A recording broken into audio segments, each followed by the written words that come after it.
घने जंगलों के बीच, जहां सूरज की किरणें भी मुश्किल से पहुंच पाती थीं, एक शांत और रहस्यमयी झील थी। इस झील के जल में एक सुंदर जलपरी रहती थी जिसका नाम था लीला। उसके बाल घने और काले थे और उसकी आंखें झील के गहरे नीले रंग जैसी थीं। लीला एक हल्के नीले रंग की पोशाक पहनती थी जो पानी में तैरती हुई बादलों जैसी दिखती थी। लीला को झील के कमल के फूलों और पत्तों के बीच रहना बहुत पसंद था। वह अक्सर पानी की सतह पर आकर बैठ जाती और सूरज की सुनहरी रोशनी में अपने लंबे बालों को सूखने देती। कभी कभी वो झील के किनारे लगे पेड़ों की लटकती डालियों से बातें करती, जैसे वे उसके पुराने मित्र हों। एक दिन लीला अपने हाथों में खिले हुए सफेद कमल के फूल लिए झील में खड़ी थी। वह शांत मुद्रा में थी, मानो किसी गहरी सोच में डूबी हो। हवा के झोंके से उसकी पोशाक पानी पर तैर रही थी और उसके चारों ओर कमल के फूल तैर रहे थे। लीला सिर्फ एक सुंदर जलपरी नहीं थी, बल्कि उसके पास एक विशेष शक्ति भी थी।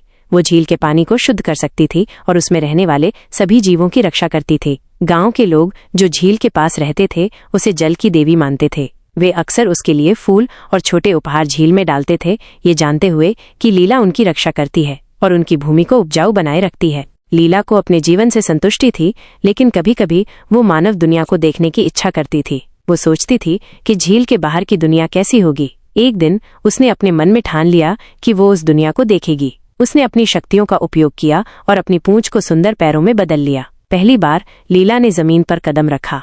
वो जंगल में घूमती रही, पेड़ों की हरियाली और पक्षियों के गीत सुनकर मंत्रमुग्ध हो गई। लेकिन जैसे जैसे दिन ढला, उसे अपनी झील की याद आने लगी। उसे एहसास हुआ कि उसका असली घर और उसकी असली पहचान झील में ही है। वो वापस झील में लौट आई और अपनी पूंछ को फिर से धारण कर लिया। उस दिन के बाद लीला ने मानव दुनिया की कल्पना करना छोड़ दिया। उसे समझ आ गया था कि उसकी सुंदरता और शक्ति उसकी अपनी दुनिया में है। वो झील की रक्षा करती रही और झील के लोग उसे प्यार और सम्मान देते रहे। लीला हमेशा के लिए जल की देवी बनी रही, अपनी शांत और रहस्यमय झील में, अपने कमल के फूलों और लटकती डालियों के बीच।